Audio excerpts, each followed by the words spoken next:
안녕하세요. 감성화재 바이크송이입니다. 100일간 유럽 자전거 여행기 바르셀로나 두 번째 이야기 계속합니다. 이번에도 천재 건축가 가우디의 작품 소개입니다. 바르셀로나 북부의 변두리에 위치한 베아스 구아르드는 카탈루냐의 초대 군주였던 마르틴 1세의 여름 궁전이 있던 장소입니다. 지금은 많은 건물과 도로가 엉켜 있어 상상하기 어렵지만 그 옛날 이곳에서 내려다본 바르셀로나의 풍경은 아름다웠다고 합니다. 사람들이 멋진 전망이란 뜻을 가진 베아스 구아르드를 이 지역의 이름으로 부르기 시작한 것은 마르틴 1세 당시부터 시작되었습니다. 베아스 구아르드 저택은 가우디의 다른 건축물들과는 달리 융통성이라고는 하나도 없을 것 같은 경직된 모습으로 꼴사롤라 산자락 한가운데 우뚝 솟아 있습니다. 개인을 위한 저택으로 보기에는 과하다 싶을 정도의 높이를 가진 첨탑과 중세시대의 작은 성을 떠올리게 하는 생소한 구조물 때문에 이것은 우리가 익히 알고 있는 가우디의 다른 건축물들과는 많이 다릅니다. 왜 가우디는 수백 년을 되돌아가야만 볼 수 있는 구태의연한 건물을 이곳에 지었던 것일까요? 일견 매우 어렵게 느껴지는 이 질문의 답은 의외로 간단합니다. 그는 역사 속으로 사라져버린 카탈루냐 왕조에 대한 그리움과 재건의 약속을 폐허가 된 성터 위에 구현하고 싶었던 것입니다. 베아스 구아르드 저택에는 중세의 역사와 건축 양식을 새롭게 해석한 가우디의 코드들이 숨어 있습니다. 그것들은 이미 우리에게 익숙한 하늘을 향한 십자가나 카탈루냐의 깃발이 아니라 매우 뚜렷하게 드러난 왕관과 생소한 창문 등으로 요약할 수 있습니다. 건물의 정체성을 드러내는 왕관이란 모티브는 마르틴 1세를 회상하면서 출입문 양쪽을 감싸는 벤치로부터 출발한 높다란 첨탑 위에 영원한 자리를 잡고 있습니다. 건물의 외관을 살펴보면 우선 건물의 내면에 날카로운 작사를 연상시키는 폭이 좁고 길쭉한 창문이 동일하게 등장합니다. 일명 란센트 창이라고 일컬어지는 이 창문은 중세 초기에 프랑스에서 전 유럽으로 전파된 고딕 양식의 산물입니다. 가우디는 건물의 전반적인 톤보다 약간 밝은 도를 사용하여 창문을 부각시켰고 그 장식은 모자이크 기법을 응용한 작은 돌들의 집합으로 이루어져 있습니다. 창문 난간에는 화분을 받치는 철제물이 있는데 꽃보다 철제 난간이 더 아름답게 보이는 것은 저만 그렇게 느끼는 것은 아니겠죠. 철제문 손잡이 하나도 작지만 가우디는 그냥 지나가지 않는 정성이 보입니다. 금성을 모티브로 한 스테인드 글라스 창문 상단에는 다윗의 별이 화려한 색상의 스테인드 글라스로 꾸며져 있고 진청색 바탕에 별을 새긴 타일들이 그 주변을 장식하고 있습니다. 또한 건물의 인면에는 다양한 모양의 창과 난간 장식에서 아름다움이 느껴집니다. 지하로 내려가면 회반죽으로 마감된 반지하 공간이 성스럽게 다가왔고 기둥머리의 곡선 마감이 안정감 있게 보입니다.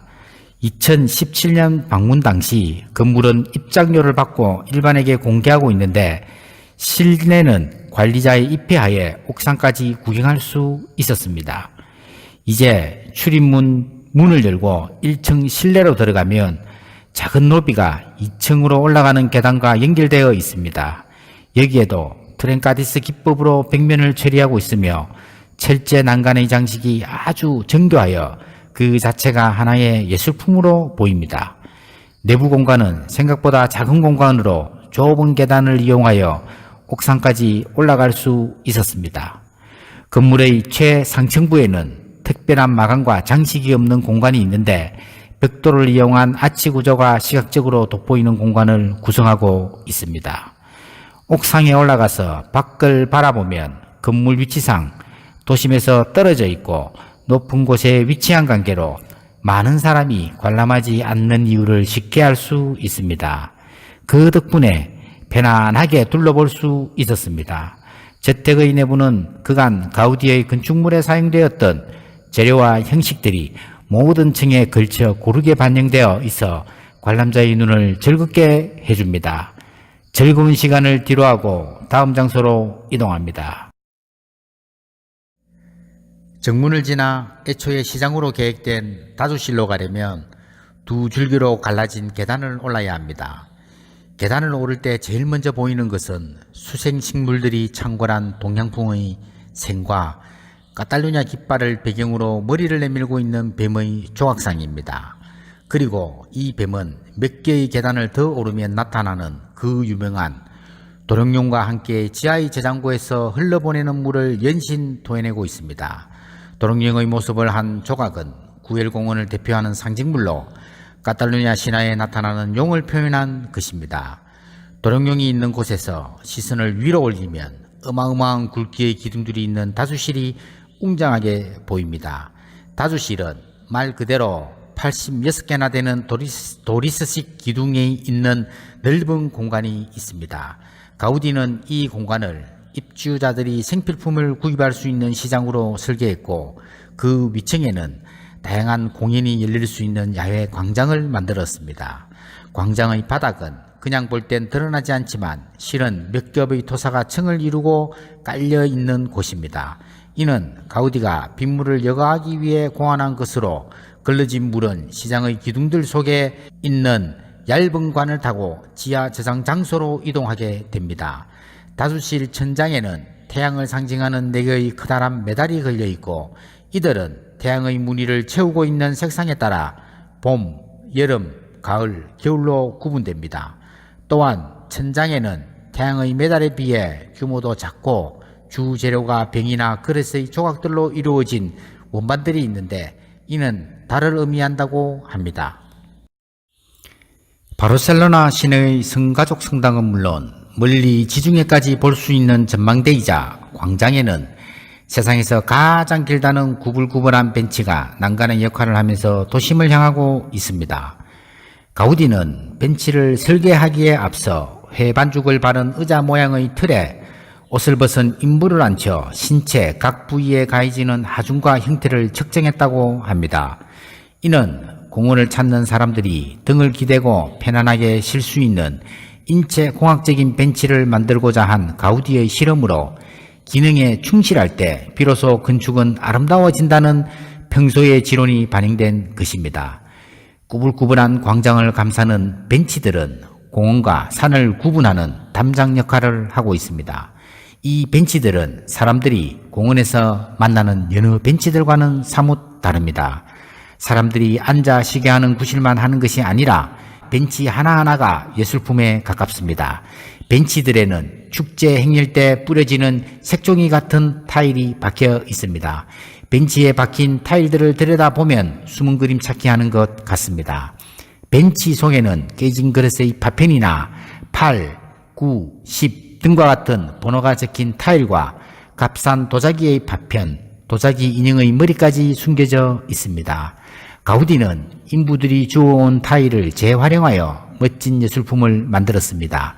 언뜻 보면 아무렇게나 붙여진 것처럼 보이지만 타일 한 조각 한 조각은 모두 가우디의 지시 아래 조심스럽게 붙여진 것입니다. 가우디는 인부들 곁에 앉아 타일을 어디에 어떻게 붙일지 정해주었고 마음에 들지 않으면 붙였던 타일들을 모조리 떼어내어 다시 붙였다고 합니다.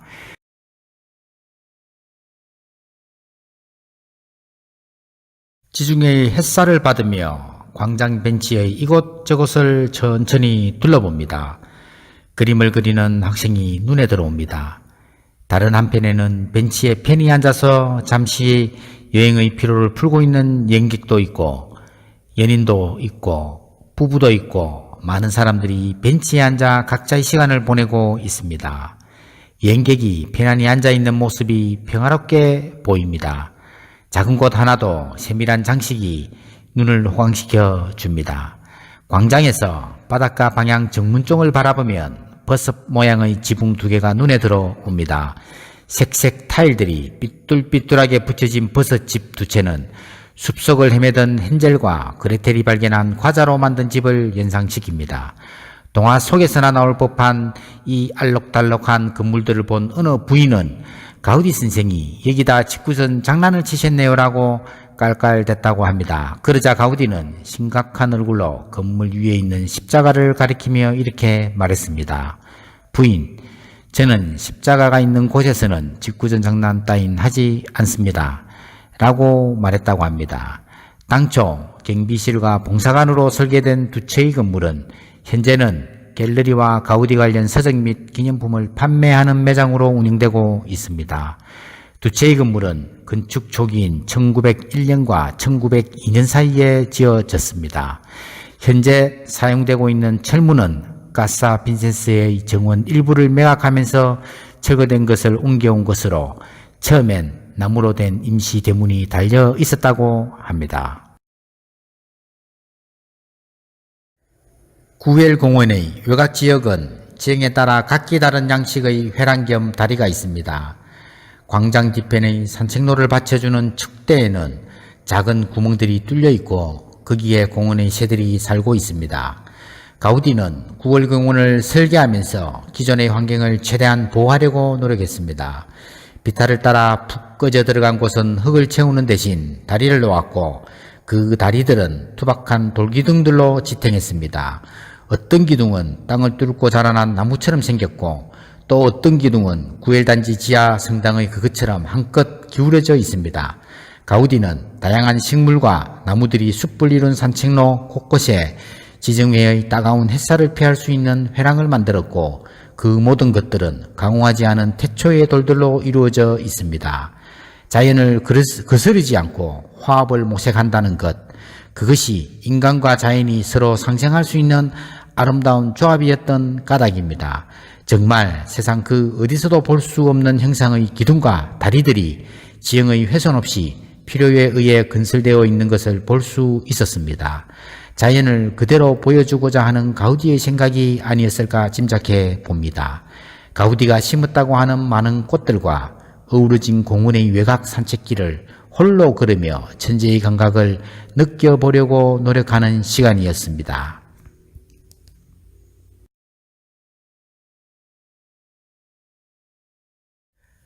구엘 공원을 산책하다 보면 1904년 베렌게르가 건축한 저택 하나를 만나게 됩니다. 가우디는 이 저택에서 1906년부터 죽음을 맞이하기 전인 1925년까지 살았습니다. 가우디가 이곳을 로사의 탑이라 부른 이유는 자신의 집을 로사리오의 성모에게 봉헌했기 때문이라고 전해집니다. 현대 가우디 박물관으로 쓰이는 내부에는 가우디 생전의 유품들과 그를 기념하는 다양한 가구 및 조각들이 엄격한 관리 속에 전시되고 있습니다. 구엘 공원을 가시는 분을 위해 팁을 하나 드리면 구엘 공원은 바르셀로나에서 가장 인기 있는 관광지라 생각되며 수많은 관광객으로 인해 입장 시간이 정해져 있습니다. 현장에서 티켓을 구매하면 티켓에 입장 가능 시간이 표시되어 있습니다. 먼저 도착한 순서대로 입장 시간이 확정됩니다. 따라서 일찍 가셔야 기다리는 시간이 그만큼 줄어듭니다. 일단 공원 내에 입장하면 퇴장 시간은 정해져 있지 않습니다. 체력이 허용하는 시간까지 걷고 또 걸으면서 자연과 함께 하시면 됩니다. 더불어 가우디의 작품까지 구경할 수 있습니다. 구엘 공원은 바르셀로나를 방문하시는 대부분의 분들이 둘러보시는 곳이지만 베아스 구아르드는 아마도 건축에 관심 있는 분이 아니고서는 방문하기 쉽지 않은 곳입니다. 실제로 제가 방문했을 때에도 저 말고는 방문객이 없었습니다. 이런 영상을 통해서 숨어있는 가우디의 작품을 소개할 수 있어서 정말 좋은 시간이었습니다. 다음 영상도 계속해서 가우디의 작품을 감상하는 시간입니다. 많은 기대 바라며 영상이 도움되셨다면 좋아요와 구독하기를 눌러주시기 바랍니다. 이상 감성아재 바이크송이었습니다. 감사합니다.